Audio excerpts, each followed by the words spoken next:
Tinatamad ka na bang magtrabaho? Pero alam mo sa puso mo na hindi pwedeng hindi ka magtrabaho unless someone will pay your bills and someone will provide your needs and wants. Ramdam mo, demotivated ka sa company mo and you don't know the reason why.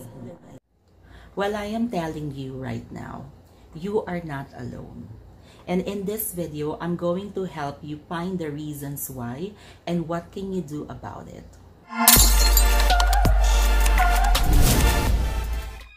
Hi, my name is Valeroso. I work for one of the largest IT companies in the world as a team leader, and I've been with the BPO industry for over 10 years now. If you are new to this channel, I hope you consider subscribing, and you can also tap the notification bell so you can get notified when I upload new videos. As mentioned earlier, kung nade-demotivate ka and you want to leave your company, I am telling you right now, hindi ka nag-iisa. Madami sa atin ang pinagdaraanan, or pagdaraanan yung ganitong klaseng situation. And you know what? It's not entirely your fault. There is another person that we should look at. You guess it right. Your supervisor.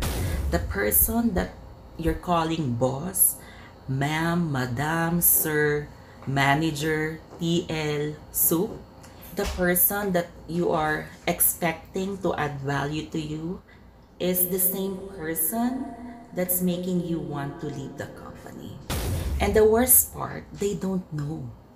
They don't know that they're having that kind of bad influence of you. Ano bang reason? Bakit ba nangyayari to? So gumawa ko ng list to share with you guys 5 reasons why it's happening. Number 1 reason why you feel demotivated is because you don't have a good working relationship with your supervisor. I'm not saying na jowain mo yung supervisor mo or jowain ka ng supervisor mo. What I'm saying is the supervisor must initiate a good working relationship with his or her employees. Why? You have to get to know the people you are working with so you can personalize your approach. Without you knowing your people and not initiating a good working relationship, magiging mahirap yung trabaho para sa inyong dalawa. Yes, the employee is expected to do the job because he or she's being paid for it. But going above and beyond, I don't think so. It's not going to happen without you having a good working relationship. And because of having no good working relationship, it's going to be easy for the employee to leave the company. Walang walang, what you call this? Walang reason to stay. That's it. Kung walang relationship at kung hindi maganda yung relationship nyo, why the hell are you staying? I'm sorry for the language, but it's true. Anong reason mo to stay? Sometimes, people are staying dun sa company not because of salary, not because of good package or good benefits, but because of the relationship they have with the people in the company. Number 2 reason is lack of support. I actually have theories why it's happening, why the supervisors are not supporting their employees. It's because they have poor product knowledge. The supervisor doesn't know how to run the business. Instead of them trying to learn how to run the business, they would just act like a boss, like a real boss, expect you to do the job that you're supposed to do. When the time comes in na si employee ay kailangan tanungin si supervisor or si manager, the supervisor won't be able to answer. Number 2 reason would be they just don't want to do it. They don't want to support you. It's sad, but it's true. Without support from your supervisor, it's going to be very hard for you to do your work right the first time. Number 3 reason would be lack of transparency. If the information is something that would impact or affect your work, then it is something that you should know. Sometimes, may mga ginagawa ang supervisor na hindi mo maiintindihan because they are advised not to share information with you. There are times that a supervisor must practice critical thinking when to share information, especially when it's going to impact your work.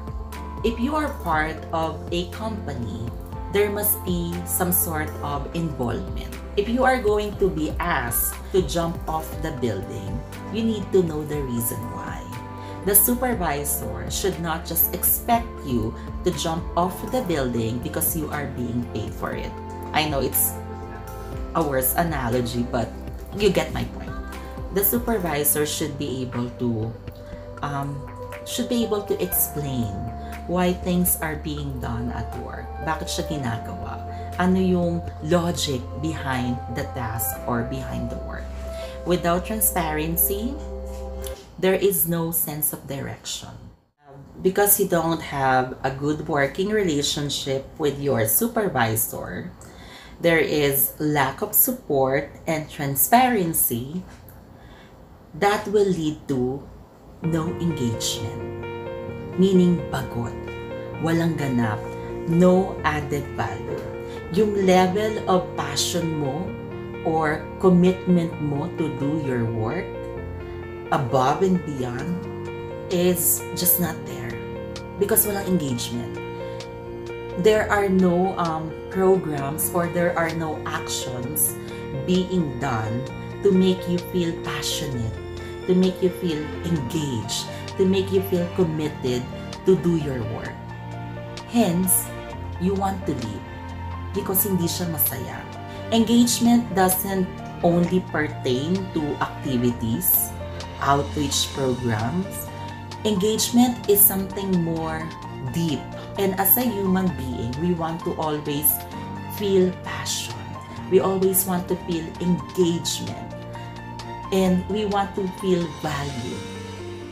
Without it, you will definitely leave your work.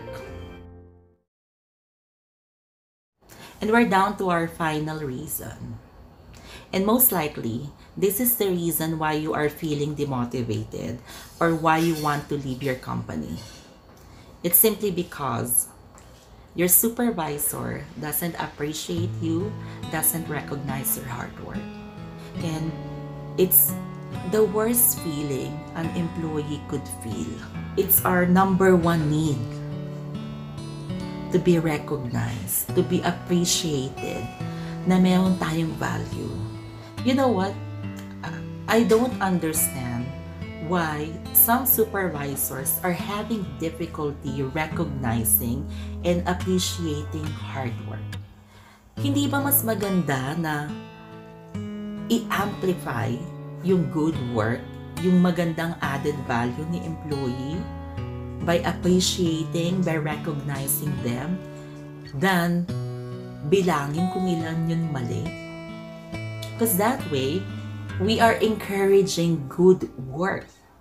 And the appreciation and the recognition, it doesn't need to be super fabulous. It could be just a little certificate stating na job well done, or an email saying great work, employee. Or minsan, simpleng topic lang sa likod. Minsan yun lang naman ang kailangan eh. Hindi naman kailangan na madaming paandar or madaming kailangan na pang-Oscar yung recognition. The message that should be sent when recognizing and appreciating people is that they have a value.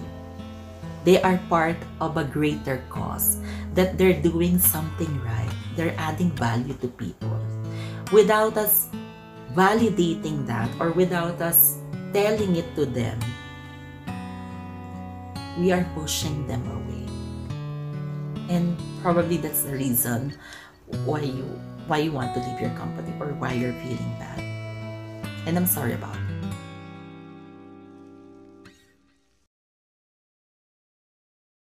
So what can you do about it? Well, it depends. If you could no longer take the heat, then get out of the kitchen. There's no point of staying in a company na wala nang reason to stay. Pag di na kaya ng tao, nag-walk out na lang tayo. We just put a stop on it. Pero kapag kaya mo pa, ilalaban mo. So, if you decide to stay, the number one action that you should be doing is to remove the negative influence the supervisor is having on you by going back to yourself. Find the reason why you are working. Find the motivation from within, inside out. Don't let external or extrinsic factors motivate you. Because the problem with that, kapag nawala yung mga external or extrinsic motivators, you will feel demotivated. But if it's coming from within, no matter what happens around you, you will not feel demotivated because it's in you. I recommend that you don't go on leave of absence. Why? Because it's just going to aggravate things, and also you are depriving yourself of proper channeling of feedback. You have to understand that your supervisor is also a human being, and this supervisor won't be able to read your mind without you telling them.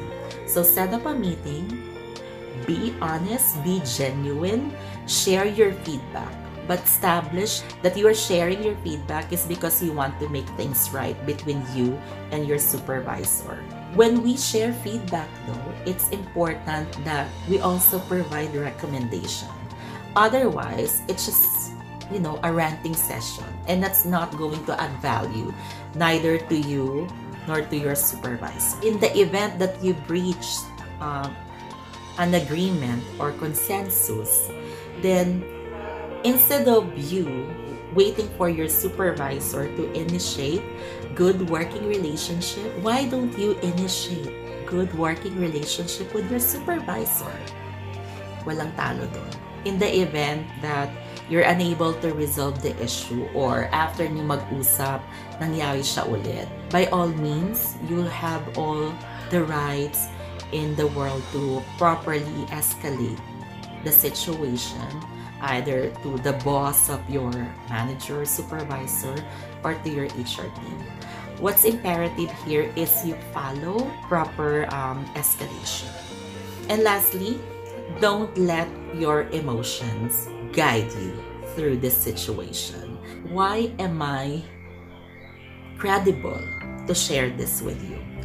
Well, it happened to me several times. At first, I wasn't successful because I got too emotional.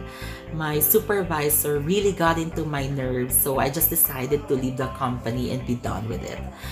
And then, I realized na hindi pala tumitigil. Even you transfer to a different company, there is no guarantee that it won't happen again. But I can control myself, and you can also control yourself. That's your power. When that happened to me again in 2014, I decided, no, I'm not gonna be emotional this time. I'm going to be objective, okay? And it worked. And all the things that I've shared with you earlier worked to my advantage. I got promoted. After promotion, I was sent by my company to different countries to launch business because of that one decision that I made. To the supervisors and managers who are watching right now, we may have all different positions in the company, but at the end of the day, we are all employees. We are all employees building someone else's dream. I recommend that as soon as now, you start adding value to your people. Why? Because your core function is to manage people. And you cannot manage people without adding value to them. I just hope you find a way to be the kind of leader that you and your employees will be proud of 20 to 30 years from now. Because that's what I'm also trying to achieve. And that's why I'm also doing this. I am reaching out to employees who are in this kind of situation. Nakakalungkot na as a supervisor, you're putting them in this kind of situation. And to begin with, dapat hindi. That's all. We still believe in you. We are all human beings who tend to commit mistakes. But you know what's so important at the end of the day? You taking full ownership of it and prevent it from ever happening again. So guys, what are your thoughts about this video? I think I got too emotional and I apologize for that. The topic is just close to my heart. I always want employees to have a safe environment where they can perform, where they can go above and beyond. So I want to hear your comments as well if you have one. And if you like this video, I hope you consider giving it a thumbs up. That's all. Thank you so much. And I hope you enjoy this content. And I see you all on my next video.